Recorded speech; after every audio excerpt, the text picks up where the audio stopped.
Please join me in welcoming Chairman Keffer and Chairman Rubinstein. Gentlemen, thank you, and Mr. Chairman, Chairman Rubinstein, I'm going to begin with you and ask you to address head-on this question of whether we're in a crisis situation. You know, we have come out of the worst one-year drought in the state's history. We are back up above 90% drought conditions in the state, but people turn on their taps at home, water comes out. They turn on their sprinklers, water comes out, and if you've been along the I-35 corridor for the last week, it's rained like hell. People would be forgiven for thinking problem solved. Problem is not solved. You know, I'm reminded of what has occurred in other parts of the state when we've had other droughts. For example, you look at the drought of record and what it did to the part of the state where I'm from, the Rio Grande Valley. At that time, they had just finished constructing Falcon Reservoir, and they thought it was going to take 7 years for Falcon to be full. They missed it by a little bit. It actually got full in a month. A tropical storm came by, dumped a bunch of water on Falcon, and it was full. And everybody thought, great, all of our problems in the valley are solved. We're never going to have a water problem ever again in the Rio Grande Valley. 2 years later, Falcon Reservoir was empty. And so it tells you the magnitude of the problems that we're in when you're in an extended drought. You and I do not know yet if we're out of this drought. We do know that it's not as bad as 2011, but better than 90% of the state is still in some stage of a drought condition. Yeah. Yes, it's rained along the 35 corridor. I welcomed the rain in my yard as much as anybody did, but it didn't make that much of a difference in the Highland Lakes, at least not yet. Yeah. And so hopefully we've been able to return some soil moisture that if it keeps raining, it'll produce more runoff. Right. But we haven't seen that yet. So we need to be cognizant of that. You're correct about people judge where they are on water by turning on the tap and does the water come out when I need it. You need to look about the impact that water shortages have throughout Texas. And in those regards, I promise you, the agricultural interests, the industrial industry that have had to make senior calls, they understand the crisis that we're in and how important it is that we address this. Yeah, Mr. Chairman, it used to be that you would say, looking ahead 20 years, one day a community in Texas might run out of water. So right, maybe we should be proactive. Well, we've seen over the last 6 or 8 months, communities have run out of water. They've had to truck water in. So the immediacy of the problem, I think, is evident just from that. Sure. Yeah. You know, and that's Wichita Falls, Olney, are cities close to the Metroplex here, yeah, that are in dire straits, yeah, as far as water is concerned. So you're right, is people are turning on the taps, but you know, one thing about it is a lot of people have had to go through the problem of water rationing.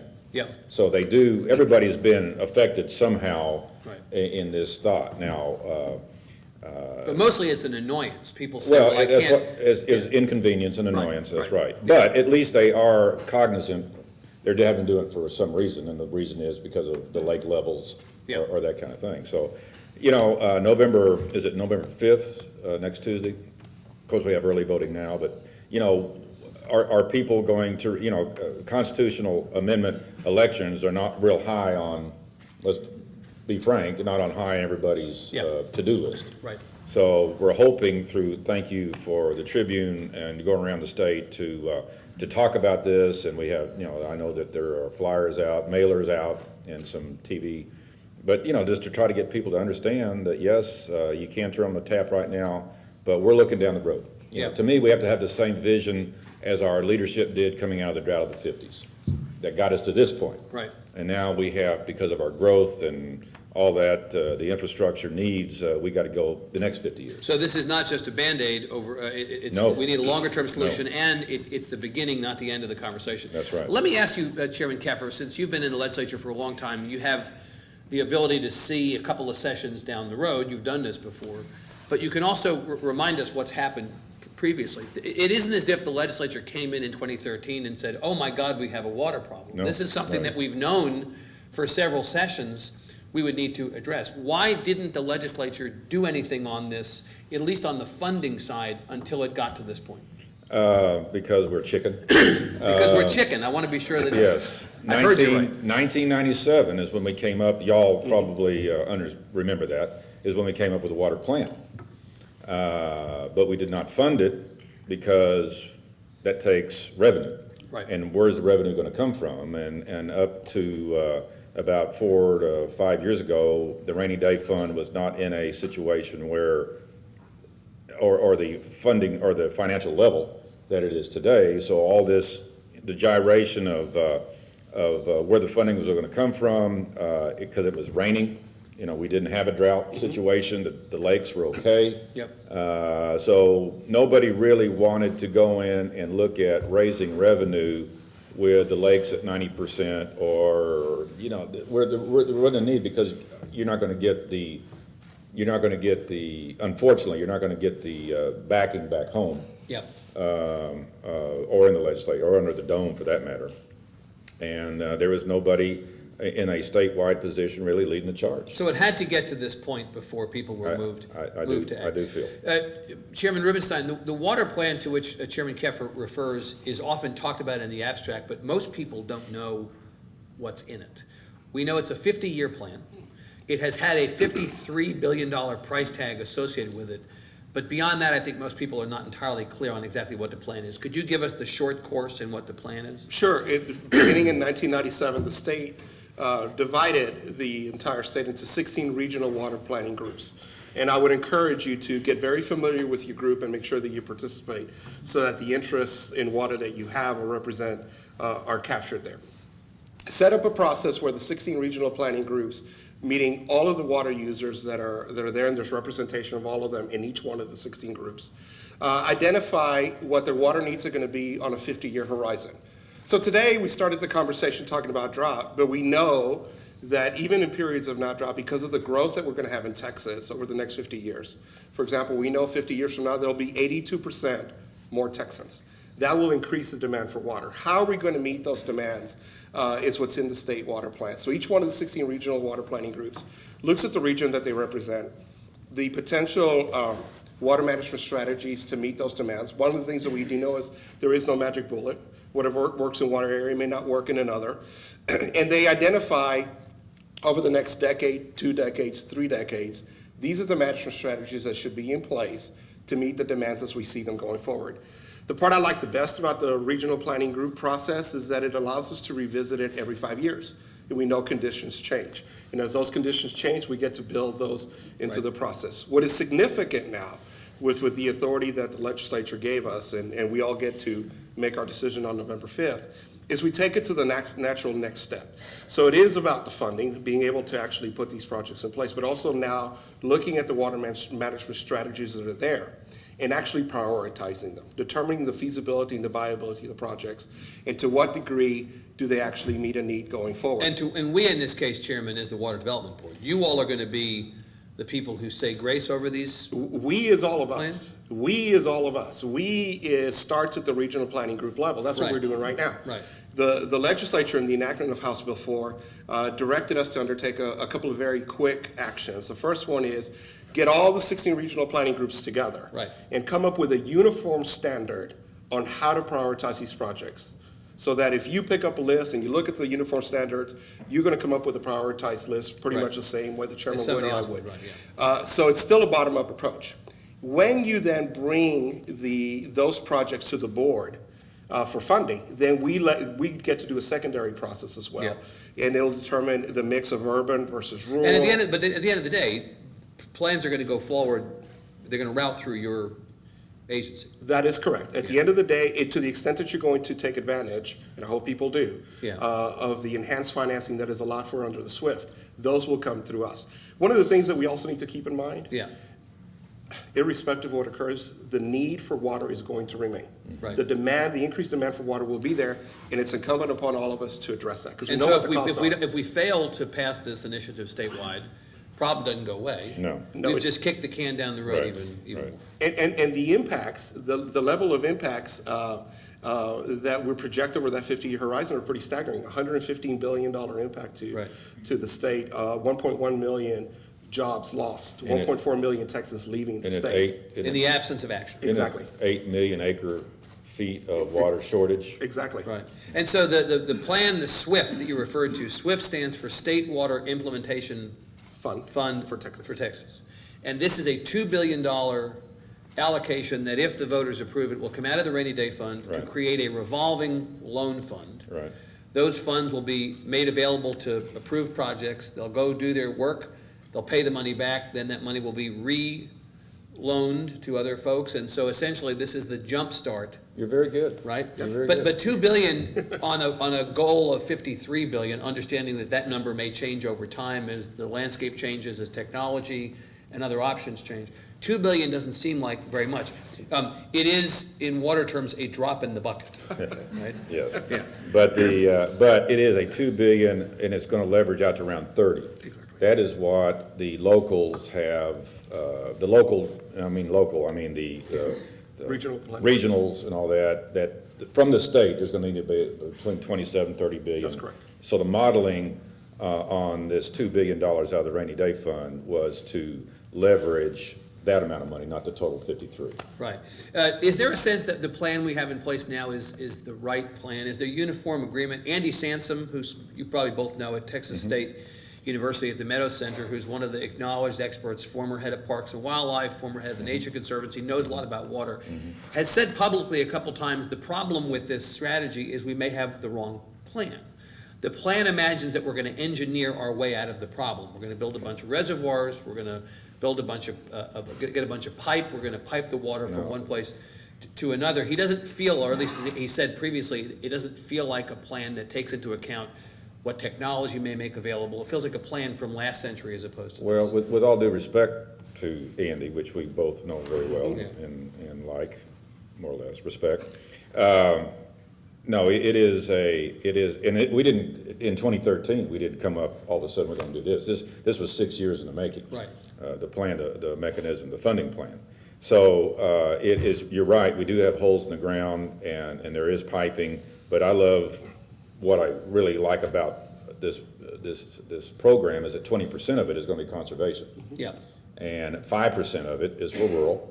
So, I mean, we do acknowledge that, and I think there is gonna be desal. I think that the technology is there today. Right. For desal plants, for, brackish water use. Reuse, yeah. That reuse, matter of fact, on our committee, reuse is a big deal in Texas. Matter of fact, now we have an association of, water reuse, purveyors. So it is becoming more and more of a, acknowledgement and a fact that we cannot depend on fresh water totally, that the aquifers are there, that we're gonna have to reuse. Matter of fact, the city of Brownwood, I think very visionary, going out in my district, but going out and it's gonna have a closed cycle of reuse to potable. Yeah. So, I mean, is that kind of thought, is that kind of technology that's available that in past years wasn't? Yeah. Or it was so expensive that it wasn't really in the scheme of things, but now it's getting better, and I think as the need and as entrepreneurism does in this country, that the need and the expertise is gonna be there to continue that thought. Chairman makes a good point. You know, we're creating essentially an opportunity for smart people to go out and try to solve this problem, come back to the state, come back to the regional water authorities and say, we think this can be done better, and we think this can be done cheaper. And so while we say 50 years and 53 billion, both those numbers could conceivably change, Chairman, right? Sure. They could, and then keep in mind, and I actually got to visit with Andy last week. Keep in mind, we get to revisit this every 5 years. Yeah, Right. this is not fixed. This is not fixed. So whatever the idea was 10 years ago, it may be a little bit different. Yeah. The other thing that I also want to point out again is we're charged under House Bill 4, which we're charged with implementing in conjunction with how the voters feel about Prop 6. Yeah. We're charging determining now with the regional planning groups the viability, feasibility, cost effectiveness, decade of need for each one of these projects that they're going to bring forward. Yeah. That also will determine whether that project needed to be there. To the extent that it doesn't, and we need to go in a different direction, what doesn't change is the demand and the need to satisfy that demand for water. Yeah. And so this opens up the door for that innovative thinking as well, does it not? It sure There you does. go. You alluded to the population growth of the state. Governor talks about 1,000 people or more voting with their feet in favor of Texas, coming to the state a day. 20 million according to the census in 2000, 25 million in 2010. It may be close to 27 million today. The population of the state is on a very strong upward trajectory, and while we'll have more people, we won't have more water. Infrastructure. I wonder if the argument that I've heard some make, that from an economic development standpoint, this proposition is important, resonates with you. You know, businesses saying to the governor, as the governor does his tour of the other states, pickpocketing businesses from the other governors. In your face, let's say. What he's hearing, he says, is we love the low taxes, we love the tort reform, we love the predictable regulation, we don't love the anxiety we have over both water and roads as we seek to relocate. You've been told that the state of Michigan right now running those advertisements. Talk about that for a bit. Well, the state of Michigan, of course, everybody, you know, Rick Perry is a great yell leader for Texas. I mean, he comes by it naturally. He does. And when you're going up to not only are we running ads, but we're also going physically to these other states recruiting. That will get the ire of some. And the state of Michigan is running an ad as we speak, something to the effect of, okay, Texas might be where it is right now, but you'll be back because Michigan will have water. So, I mean, it is a very political fact out there that people are understanding that we're behind the 8 ball. Yeah. As far as this infrastructure goes, and that we've got a long way to go. And keeping in mind that if we're successful, when we're successful on November 5th, a new reservoir is a 30-year deal. A desal plant is 6 or 7 years or 8 years, or so I mean, we have a long way to go. Even when we're successful next Tuesday, right? I mean, you can't just flip a switch and say, okay, we got that done. And if you're unsuccessful, that delay is even more. Even more. Chairman, you alluded to the fact that you grew up in part in the Valley, where the population of the state may be growing the fastest. Certainly, the composition of the state's population is changing quickly, pivoting off of the change in places like the community that you're from. The Valley is also not incidentally where over time we have underinvested the most in a lot of infrastructure. Right. Roads, bridges, sewers, broadband, public education, social and physical infrastructure. Talk about how the change in population, specifically as the Valley goes, is going to be important as it relates to this issue. I appreciate the question because, I mean, I've lived all my life in the Valley, and having been city manager in Brownsville and also serving as Rio Grande Water Master, I got to see from the city manager's side the pressures on developing the infrastructure and how you're going to finance it from a city perspective to meet the growing demand even back then. And as water master, I had to respond to shortages of water. I was in the Valley last week speaking at the Edinburgh Convention Center there at the request of Representative Guerra. And when I was visiting with some folks, one individual said, you know, the hospital that's right down the street delivers 850 babies a month. When we came back, and actually the following week, at the board, we looked at the projections that people will use for the next water plan. And you look at the Valley, and it has the largest population growth of all of them. The Valley has a couple of things. It manages the water differently out of the Rio Grande. So there's a way to meet that growing demand, but it's going to require public-private partnership with the irrigation districts that are there. The Valley also has a booming economy. It is developing it, but in order to be able to sustain it, they're going to have a more secure source of water. You were asking about the anxieties that people will have with water. I'll give you a personal story. When I was city manager in Brownsville, we went on a bond rating trip. And we were prepared to defend how great our project was. I can't even tell you what the project was today. I don't remember. But I do remember the first question that was asked of us by the bond rating agencies. And it wasn't, how are you going to pay for this? Are you going to raise property taxes to where you need to for this project? Or is the revenue in place to fund it? The first question is, how secure is your water source? And boy, did that ever, and this was 1998. So people get it. If you want to have the viability and the vitality of the economy of Texas, water is key to it. Yeah. Are the communities, Chairman, like Brownsville and others in the Valley, as aware of their own obligation to preserve the water that they have available to them now, not assuming new sources, but just let's take care of the water we have now?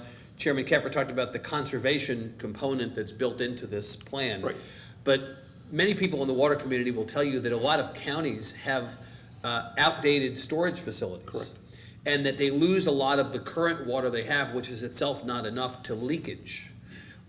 What are communities doing to combat that problem on the front end of this? Yeah, the Valley actually, one of the water management strategies that the Valley has developed because of the water market that exists there. Yeah. And because of the way that river is managed, which is different than all the other rivers in Texas, they recognize that their off-channel conveyance systems, moving water from the Rio Grande to whichever respective city is going to use it, they lose 30% of their water there. 30%. 30%. In some cases, even more. Yeah. But on average, 30%. So we were able to line all of the off-channel conveyance systems in the valley.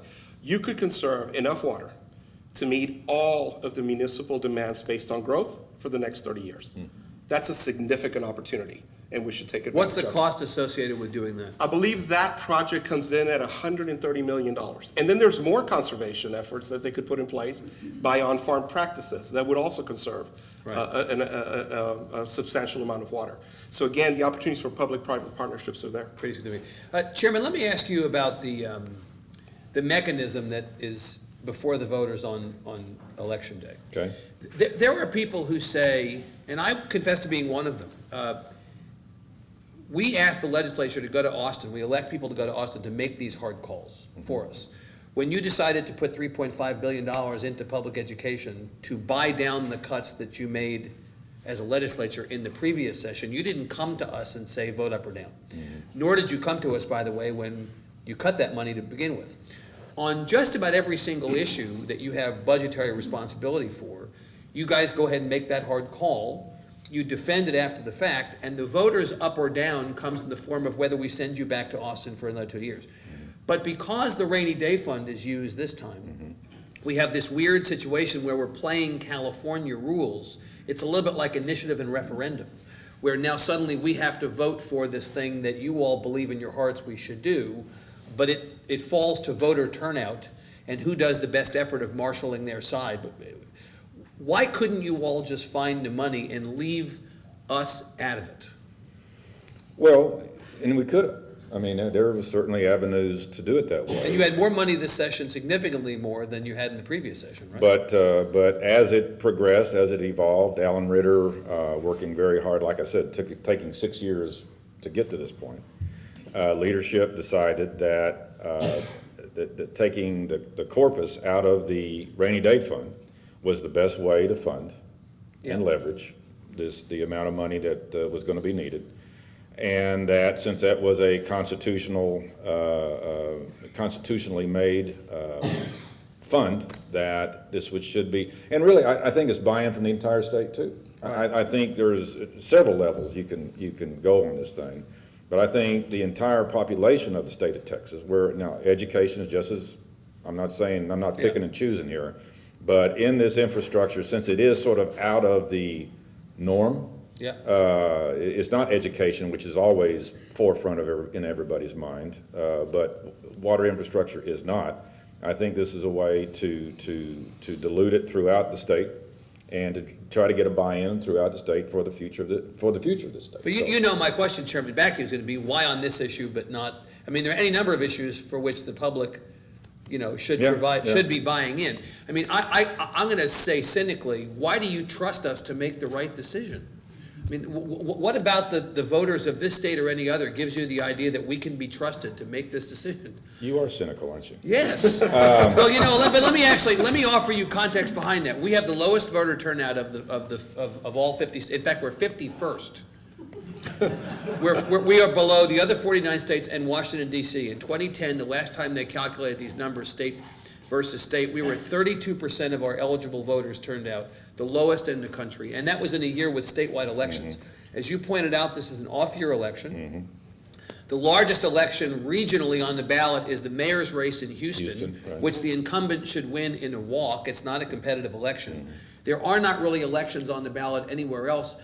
We could have an abysmally low voter turnout, and as you know, the people who are opposed to this, and there are some, will have an easy time turning out their folks because anger is a greater motivator than joy at election time. What makes you optimistic that given the mechanism you all built, this thing can actually pass? God's in control. God's in control. And we will win on Tuesday. God is in control. I just feel like it is a situation, let's just put it this way. The decision was made to go this route. Yeah. Now, It is what it is. It is what it is. Yeah. And whatever the process was to get there, the decision was made to go there. And you are right in everything you said. You're right. And it is concerning. And it is, when you're against, you can motivate a lot more. and I'm hoping the people that are for this or that can see this will not go play golf or go do something else On election day. on election day. Don't be complacent. This is something that is extremely important, and this is something that the decision was made to go this route. So I'm hopeful with the education process, what you're doing around the state, there's going to be ads on TV, that kind of thing that people will see, that there's a reason to go vote on Prop 6. Of course, there's 13 propositions, I guess, total. Yeah. But certainly Prop 6 is getting the most attention.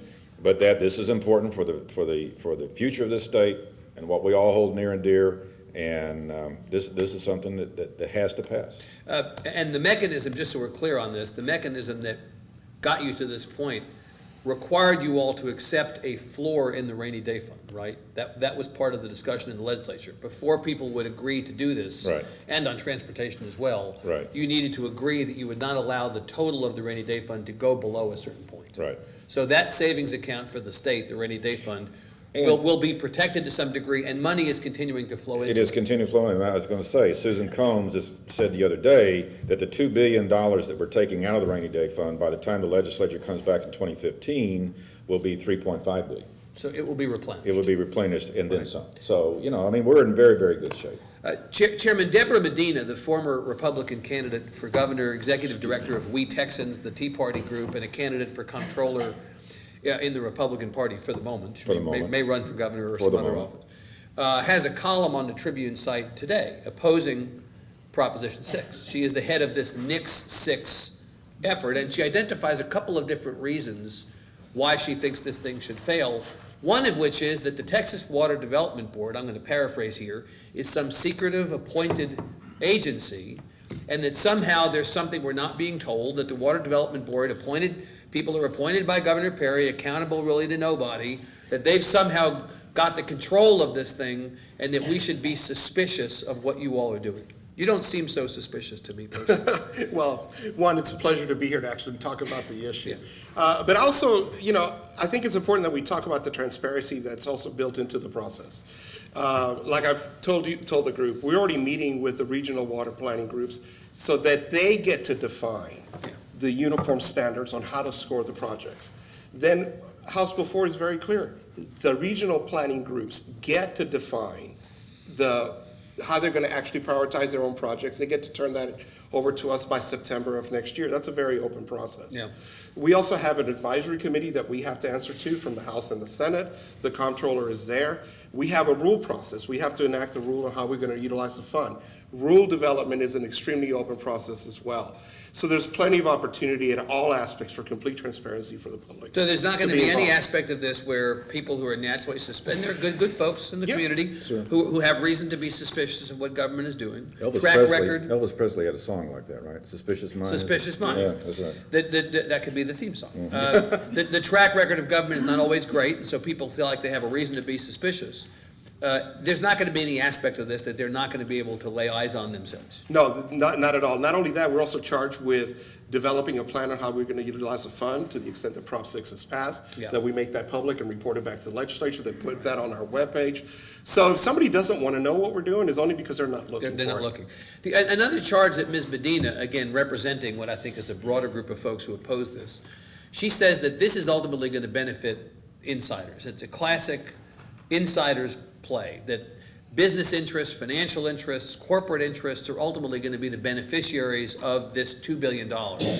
They're going to get rich off of the solution to the problem. Problem may get solved, but ultimately it's the usual suspects whose pockets will be lined as a result of this. What do you say about that? Well, I go back to what it was like when I was city manager of Brownsville and having to meet those demands and those needs. I go back to what it was like to have farmers in the valley at that time telling me that they were running out of water and not being able to make a crop.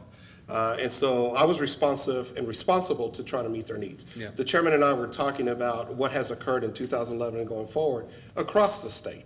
When you look at 2011, it was a drought unlike any that any of us have seen. It may not be the drought of record yet, but 2011 was the worst one-year drought of record. So what we saw across the state of Texas was communities running out of water or being very close to that. We saw our cattle herd dropping down to a level that we hadn't seen since the 50s. Those are the folks that got impacted. Those are the folks that we have to find water resources for, and to also meet our growth and demands. The regional planning process requires that we meet every one of the user groups' needs. But more importantly, the legislature put in House Bill 4 two set-asides are very important to me. One is, and it directs us to undertake the utilization of not less than 20% of the fund for conservation measures across Texas. Right. And it also directs us to utilize not less than 10% of the fund for rural Texas and for agriculture. We're trying to help everyone with this process. Right, so this is not simply just going to be, No. in your mind, the money. Not at all. On the question of agriculture, obviously the ag community cares enormously about this. Water is a significant component of the work that they do, but you representing, as chairman of the Energy Resources Committee, the energy sector, which has been responsible to a large degree for the comeback of the economy in Texas, responsible for holding off the worst effects of the recession. Right. The state budget has benefited enormously from the oil and gas plays around the state. There is always a question of the nexus between energy and water. Can you talk a bit about that, and whether we need to be concerned that the byproduct of this boom is something that we're going to have to, that's going to impact us on the water? Well, no, I think Texas is extremely blessed with the oil production, and I think you're exactly right. I think there's no other industry like the oil and gas industry that raises all industries as far as economic positives. We spent a lot of time this last session as chair of energy and working with natural resources on that nexus, because it is extremely important because of the obvious use of water in fracking, Yeah. which is the major technology that has brought the state back. So that is something that we knew, and I'm proud to say that the industry certainly knows that the use of fresh water is a huge negative, and anything that they can do to reuse their water from use brackish water, whether and the Railroad Commission has helped immensely in that the water that is reused from production is now not classified, and TCEQ is now not classified as waste. Yeah. That they can reuse it in their production within that system, within that compound there. So, I mean, Texas is taking this extremely, and a matter of fact, they're trying to get away, the goal is to get away from fresh water altogether in the fracking process. Matter of fact, there's a process now using propane that is still in its infancy, but in Canada is used quite a bit. Yeah. So the whole thought process is, and they can't totally for all the time, because you never know where the well is going to be. You never know what the terrain or the geology is going to be. But I will tell you that the oil and gas industry is very cognizant of the need to not use fresh water, to do everything they can to keep away from that. And again, the shale formations, we got one that's out there right now that we don't know yet. They're still having mixed results. The Klein Shale, Yeah. which is out in West Texas between the Abilene area and Midland. But there's a Odessa. sense that it could be as big as the Eagle Ford. It could be, I've been told that it could be the largest find in North America. Yeah. Now, we've had a lot of big finds in North America, so that's saying a lot. I don't know if that's true or not, but certainly there's a lot of optimism. And that's an area where there's not water. Historically, there's not water. Right. So that is something that, again, the technology that maybe wasn't there 5 years ago today on using, but we are blessed with brackish water aquifers that have never been used. So people in the areas of West Texas where this new shale activity may take place, as you say, they've both benefited the most from the boom, but they've also been under the most severe Right. water restrictions. Right. How do you assure the people of that community that the remaining water that exists is not going to somehow be directed to the economic prosperity end of this conversation? I don't know that you can say it's not going to happen, but certainly, again, the awareness, whether you're a consumer or in the industry, is certainly there. And I was just getting ready to say that we under Texas, there are huge aquifers of brackish water Yeah. that have never been used, that now can be Yeah. in the process. So, again, there is that thought, there is that awareness, and I think that that will go very far in the development of these fields, and to trying to keep the cities, the consumers, maybe not happy, but certainly aware that that it's not just, to the wall, it's our way or the highway kind of attitude. I mean, everybody's got to live out there and coexist, and I think that's very healthy. Do you think industry should be bearing a greater responsibility for helping to solve the problem if industry is in some ways, for good purposes, and exacerbating the problem in communities like that? I think the industry is. I think Devon industry, just to say one, has been in the very, up here in the Barnett, was very out front when it was not, when it was still very expensive, but they are out there in the forefront of recycled water. So I think the industry is bearing a lot of the expense, you know, and I think there's the acknowledgement that that is something that the industry is going to have to deal with, and that is part of doing business. Let me ask we're going to have questions in about 5 minutes here from the audience. Let me ask a political question, and since Chairman, you're in an appointed state agency, I'm going to give you a little bit of a pass on this. I want to direct this to Chairman Keffer. The politics You're sweet, thank you. You're welcome. Well, wait till you hear the question. The politics of the state are, to put it mildly, interesting these days. We were for a long time a one-party state, effectively, one-party Democrat and then one-party Republican. Then briefly there, we were a two-party state. Today, we feel much more like a three-party state, about a third Democratic, a third traditional Republican, and a third Tea Party. And the difference within that group of three is about the worldview as it relates to whether we have enough money in our state budget to do all the things that we want to do. Sure. Really, it's two competing worldviews. One says we don't have a revenue problem, we have a spending problem. That's really been Governor Perry's articulation, and I think a lot of people have embraced that idea. But the other worldview is we don't have a spending problem, we have a failure to invest in the future of Texas problem. If we're going to be as fast growing, if we're going to have the aspirations for Texas exceptionalism as we like to in all the areas, being a low tax, low service state is a great branding mechanism, but the reality of a state that may soon have, Chairman, 50 million people may be something else. How do you square all this as it relates to the discussion we're having? Because as infrastructure issues go, water is not transportation in magnitude. Transportation's price tag may be 6 or 7 times in a shorter time frame what water's is. But nonetheless, we all agree that we have a need, and yet we're having to struggle to find money in a state that says it wants to be the best at everything. Help me understand how all this stuff comes together. Well, I think there's, number one, I guess the first thing is you got to clarify, Austin is not Washington, D.C. And I think a lot of the times that Rick Perry was saying we have a spending problem, he was running for president, and it's something that I think, you know, Texas passes a balanced budget.